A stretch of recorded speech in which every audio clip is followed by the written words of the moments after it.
2026 തെരഞ്ഞെടുപ്പിൽ ഓരോ മണ്ഡലത്തിലും ഏതൊക്കെ സ്ഥാനാർത്ഥികൾ മത്സരിക്കാൻ സാധ്യതയുണ്ട് ഓരോ പാർട്ടിക്കും എന്നുള്ളതിനെ സംബന്ധിച്ചിട്ടുള്ള വിശദമായ വീഡിയോകൾ നമ്മൾ ചെയ്തു വരികയാണ്. 140 മണ്ഡലങ്ങളിലും വ്യത്യസ്ത പാർട്ടികളിൽ ആരൊക്കെ മത്സരിക്കാൻ സാധ്യതയുണ്ട് എന്നുള്ളതിൻ്റെ സാധ്യതാ ലിസ്റ്റാണ് നമ്മൾ പറയുന്നത്. സമ്പൂർണ്ണമായി അങ്ങനെ നടക്കണമെന്നില്ല, കാരണം രാഷ്ട്രീയ പാർട്ടികളാണ് തീരുമാനങ്ങൾ എടുക്കുന്നത്. എന്തായാലും തിരുവനന്തപുരം സെൻട്രൽ മണ്ഡലം, അതായത് പഴയ ഈസ്റ്റ് കെ ശങ്കരനാരായണപിള്ള, മുൻ മന്ത്രി ശങ്കരനാരായണപിള്ള അദ്ദേഹം മരിച്ചുപോയി മത്സരിച്ച മണ്ഡലം മാത്രമല്ല, അത് LDF UDF മാറി മാറി ഭരിച്ചിട്ടുള്ള ഒരു മണ്ഡലമാണത്. ആ മണ്ഡലത്തിൽ കഴിഞ്ഞ പ്രാവശ്യം ആന്റണി രാജു ട്രാൻസ്പോർട്ട് മന്ത്രിയായി പോയി കോടതിയിൽ തൊണ്ടി മുതൽ നശിപ്പിച്ച അല്ലെങ്കിൽ മാറ്റിയ വിഷയത്തിൽ കോടതി വിധി വന്ന് MLA സ്ഥാനം നഷ്ടമായ ആന്റണി രാജുവാണ് ഇപ്പോൾ ഇടതുപക്ഷത്തിൻ്റെ അവിടുത്തെ MLA. അപ്പോൾ MLA സ്ഥാനം നഷ്ടമായി. അപ്പോൾ ആ ആന്റണി രാജുവിൻ്റെ അതായത് മണ്ഡലം തിരുവനന്തപുരം സെൻട്രൽ എന്ന് വേണമെങ്കിൽ പറയാം. കഴിഞ്ഞ പ്രാവശ്യം അവിടെ കൃഷ്ണകുമാറാണ് BJPക്ക് വേണ്ടി മത്സരിച്ചത്. സിനിമാ നടൻ VS ശിവകുമാറാണ് കോൺഗ്രസ് വേണ്ടി മത്സരിച്ചത്. മുൻ ആരോഗ്യമന്ത്രി VS ശിവകുമാർ അവിടെ ജയിച്ചിട്ടുമുണ്ട്. ഇതേ മണ്ഡലത്തിൽ ഇപ്രാവശ്യം BJPക്ക് നിൽക്കാൻ പോകുന്ന സ്ഥാനാർത്ഥി കരമന ജയൻ ആയിരിക്കും എന്നാണ് അറിയുന്നത്. കേന്ദ്രത്തിലേക്ക് അയച്ചിട്ടുള്ള പ്രാഥമികമായ അൺഒഫീഷ്യലായിട്ടുള്ള അനൗപചാരികമായ ലിസ്റ്റിൽ കരമന ജയൻ്റെ പേരാണ് വെച്ചിട്ടുള്ളത്. ആരാണ് ഈ കരമന ജയൻ എന്നുള്ളത്?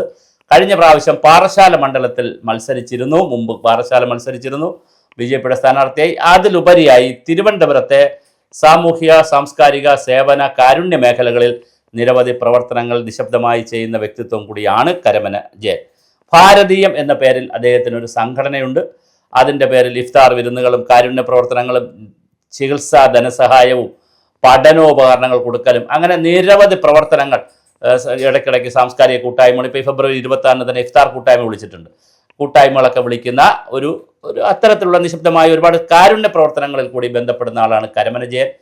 അതുപോലെ തന്നെ അദ്ദേഹം പത്മനാഭസ്വാമി ക്ഷേത്രത്തിൻ്റെ കമ്മിറ്റിയുമായി ബന്ധപ്പെടുത്തി പ്രവർത്തിക്കുന്നു. ഇപ്പോൾ തിരുവനന്തപുരം സിറ്റി, അതായത് പഴയ BJPയുടെ മുൻകാലത്ത് ആയിരുന്നെങ്കിൽ 14 ജില്ലയ്ക്ക് 14 ജില്ലാ കമ്മിറ്റി, ഇപ്പം അങ്ങനെയല്ല, 14 ജില്ലയ്ക്കായിട്ട് 33ഓളം ജില്ലാ കമ്മിറ്റി. അപ്പോൾ സിറ്റി റൂറൽ എന്നൊക്കെ പറഞ്ഞുകൊണ്ട് അതിൽ തിരുവനന്തപുരം സിറ്റിയുടെ പ്രസിഡൻ്റായിട്ട് BJPയുടെ പ്രസിഡൻ്റായിട്ട് ഇപ്പോൾ പ്രവർത്തിക്കുന്നു. തിരുവനന്തപുരത്തെ സാമൂഹിക രാഷ്ട്രീയ സാംസ്കാരിക ഇടങ്ങളിലൊക്കെ ഞാൻ പറഞ്ഞല്ലോ കാരുണ്യ പ്രവർത്തനങ്ങളിലൊക്കെ കരമന ജയൻ ഇപ്പോൾ ഒരു വ്യക്തിത്വമായി അദ്ദേഹത്തിൻ്റെ മുദ്ര പതിച്ച് നിൽക്കുന്നുണ്ട്. അദ്ദേഹമായിരിക്കും BJPയുടെ അവിടുത്തെ സ്ഥാനാർത്ഥി എന്നാണ് കേൾക്കുന്നത്. അല്ല എങ്കിൽ കൃഷ്ണകുമാറിൻ്റെ ഒരു സാധ്യത. കാരണം കൃഷ്ണകുമാറിന് വട്ടിയൂർക്കാവും പറയുന്നുണ്ട്. വട്ടിയൂർക്കാവിലേക്ക് ശ്രീലേഖ IPS കയറി വരികയാണെങ്കിൽ കൃഷ്ണകുമാറിന് സീറ്റ് കൊടുക്കണമെന്നൊരു നിർബന്ധ രീതി BJPയിൽ നിന്നൊരു നിർബന്ധം വരികയാണെങ്കിൽ സെൻട്രലിലേക്ക് കൃഷ്ണകുമാർ വരാൻ സാധ്യത. അല്ലെങ്കിൽ തീർച്ചയായിട്ടും കരമന ജയനാണ് അവിടെ വരാൻ സാധ്യതയുള്ളത്. മറ്റൊരു പ്രധാനപ്പെട്ട കാര്യം, അവിടെ ആന്റണി രാജുവിന് ഇപ്പോൾ മത്സരിക്കാൻ കഴിയില്ല.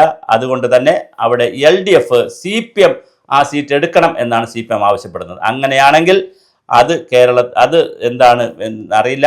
അത് മാത്രമല്ല, വേറൊരു രസകരമായ കാര്യം, ആന്റണി രാജുവിന് ഇനി മത്സരിക്കാൻ പറ്റാത്തത് കൊണ്ട് അദ്ദേഹത്തിന് പകരം അദ്ദേഹത്തിൻ്റെ പാർട്ടിയിൽ നിന്ന് ആരെങ്കിലും എടുക്കണമെങ്കിൽ പുതിയതായിട്ട് ആരെങ്കിലും എടുക്കേണ്ടതുണ്ട്. അല്ലാതെ ഒരു തിളങ്ങി നിൽക്കുന്ന ഒരു സെക്കൻഡ് ലെഫ്റ്റനൻ്റ് നേതാവ് ആന്റണി രാജുവിൻ്റെ കൂടെ തിരുവനന്തപുരം മണ്ഡലത്തിൽ ഇപ്പോൾ തൽക്കാലം എടുക്കാനില്ല. അല്ലെങ്കിൽ മറ്റാരെങ്കിലും സ്വതന്ത്രമാരെങ്കിലും പിടിച്ചുകൊണ്ട് വന്ന് ആന്റണി രാജുവിൻ്റെ പാർട്ടിക്കാരനാക്കി അതിനെ പിന്നെ നിർത്തി LDFൻ്റെ ഭാഗമായിട്ടൊക്കെ നിർത്തണം. അതിനുള്ള സാധ്യത ഉണ്ടെന്നറിയില്ല.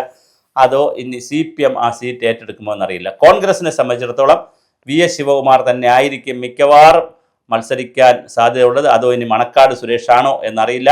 VS ശിവകുമാർ മറ്റൊരു മണ്ഡലത്തിലേക്ക് മാറിയതിന് ശേഷം ശിവകുമാറിന് എന്തായാലും സീറ്റ് ഉണ്ടായിരിക്കാനുള്ള സാധ്യത വളരെ വലുതാണ്. അപ്പോൾ VS ശിവകുമാർ മത്സരിച്ചതിന് ശേഷം, മുൻ ആരോഗ്യമന്ത്രിയാണ്, മത്സരിച്ചതിന് ശേഷം അതേസമയം പിന്നെ ഈ പറഞ്ഞ പോലെ മണക്കാട് സുരേഷും PCCയുടെ ജനറൽ സെക്രട്ടറി ആയിട്ടൊക്കെ നിൽക്കുന്നു. ജില്ലയിലെ വലിയ പ്രധാനപ്പെട്ട നേതാവാണ്. അദ്ദേഹം കോർ കമ്മിറ്റിയിലൊക്കെ ഉണ്ട്. നേരത്തെ ഒരു ചെറിയ പ്രശ്നത്തിൽ കോർ കമ്മിറ്റിയിലൊക്കെ നേമത്തെ കോർ കമ്മിറ്റി എന്നൊക്കെ രാജിവെച്ച ആളുമൊക്കെയാണ്.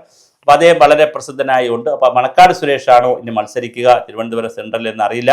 അത് കോൺഗ്രസിൻ്റെ ഭാഗം. പക്ഷേ എന്തായാലും BJPയെ സംബന്ധിച്ചിടത്തോളം കരമന ജയനായിരിക്കാനാണ് സാധ്യതയാണ് ഇപ്പോൾ കാണുന്നത്. അപ്പോൾ ഞാൻ ഈ പറഞ്ഞ പോലെ പല ഘടകങ്ങൾ അദ്ദേഹത്തിന് അനുകൂലമായിട്ടുണ്ട്. ഒന്ന്, പത്മനാഭസ്വാമി ക്ഷേത്രത്തിലെ കമ്മിറ്റി എന്ന് പറയുന്ന ചെറിയ കമ്മിറ്റിയല്ല, അതിൽ അദ്ദേഹമുണ്ട്. അതിൻ്റെ ഭാഗമായിട്ട് ആ ഹൈന്ദവ വിശ്വാസ സമൂഹത്തിൽ അദ്ദേഹത്തിനൊരു പേരുണ്ട്. ഭാരതീയം എന്ന് പറയുന്ന സംവിധാനം ചെയ്യുന്നതിലൂടെ കാരുണ്യ പ്രവർത്തനങ്ങൾ പൂജപ്പുര കേന്ദ്രീകരിച്ചാന്ന് തോന്നുന്നു. കുറേ അധികം പ്രവർത്തനങ്ങൾ അദ്ദേഹം നടത്തുന്നുണ്ട്. പല പരിപാടികൾക്കും എന്നെ ക്ഷണിച്ചിട്ടുണ്ട്. പക്ഷേ ഞാൻ എന്നിതൊരു ഒരു പരിപാടിയിലും പോയിട്ടില്ല, പല കാരണങ്ങളാൽ പോയിട്ടില്ല. പക്ഷേ ക്ഷണിച്ചിട്ടുണ്ട്. അതുകൊണ്ടാണ് ഞാനിത് പരിപാടികളെക്കുറിച്ച് കൃത്യമായി അറിയുന്നത്. ധാരാളം കാരുണ്യ പ്രവർത്തനങ്ങളും ഈ സ്കൂൾ തുറക്കുന്ന സമയത്ത് കുട്ടികൾക്കും കോളേജ് തുറക്കുന്ന സമയത്ത് കുട്ടികൾക്ക് ആവശ്യമായ കാര്യങ്ങൾ, ചികിത്സാ ധനസഹായം പലർക്കും കൊടുക്കുന്നു. അതുപോലെ തന്നെ പുതുവസ്ത്രങ്ങൾ കൊടുക്കുന്ന പരിപാടിയുണ്ട്. അങ്ങനെ ഒത്തിരി പ്രോഗ്രാംസ് ഈ ഭാരതീയം ചാരിറ്റബിൾ ട്രസ്റ്റ് ചെയ്യുന്നുണ്ട്. അതിൻ്റെ ചെയർമാനാണ് കരമന ജയൻ. അതുപോലെ തന്നെ വൻകിട ചികിത്സാ സഹായം, ക്യാൻസർ പേഷ്യൻസിന്, ഹാർട്ട് റീപ്ലാന്റ് ചെയ്യാനുള്ളവർക്ക്, അങ്ങനെയുള്ളവർക്കെല്ലാം സഹായം കൊടുക്കുന്നുണ്ട് ഈ ട്രസ്റ്റ്. അപ്പോൾ അത്തരത്തിലുള്ള ഒരുപാട് കാര്യങ്ങൾ ചെയ്യുന്ന ട്രസ്റ്റിൻ്റെ ചെയർമാനാണ്. പിന്നെ BJPയുടെ നേതാവാണ്. നേരത്തെ മത്സരിച്ചിട്ടുണ്ട്, അസംബ്ലി തെരഞ്ഞെടുപ്പിൽ പാറശാല മത്സരിച്ചിട്ടുണ്ട്. അപ്പോൾ എന്തുകൊണ്ടും അദ്ദേഹം യോഗ്യനാണ്. ഈ കാര്യങ്ങളൊക്കെ നോക്കുമ്പോൾ അദ്ദേഹത്തിന് സ്ഥാനാർത്ഥിത്വം കിട്ടാൻ ഒരു സാധ്യത കുറവും കാണുന്നില്ല. പിന്നെ അത് ബേസിക്കായിട്ട് ഈ മണ്ഡലത്തിൻ്റെ ഒരു പ്രത്യേകത എന്ന് പറഞ്ഞാൽ ഹിന്ദു ഭൂരിപക്ഷ മണ്ഡലമാണ്. അതേസമയം അവിടെ തീരദേശത്തിൻ്റെ കുറച്ച് ഭാഗം കൂടി വരും, മുസ്ലിം ക്രിസ്ത്യൻ ആളുകളുടെ ഒരു സ്വാധീനവും ഉള്ള മണ്ഡലമാണ്. അവിടെ പലപ്പോഴും പി അശോകുമാറിനെ പോലെയുള്ള ആളുകൾ, പി അശോകുമാർ അങ്ങനെ തുടങ്ങിയിട്ട് പാൽക്കുളങ്ങര പോലുള്ള വാർഡുകളെല്ലാം കൂടി വരുന്ന, കൈതമുക്ക്, പാൽക്കുളങ്ങര എന്നൊക്കെ പറയുന്ന എല്ലാ പ്രദേശവും കൂടെയൊക്കെ വരുന്നതാണ്. ആ പ്രദേശങ്ങളിലൊക്കെ BJPക്ക് വലിയ സാധ്യതയുണ്ട്. സംഘപരിവാറിനും BJPക്കും ഒക്കെ വലിയ സാധ്യതയുള്ള പ്രദേശമാണ്.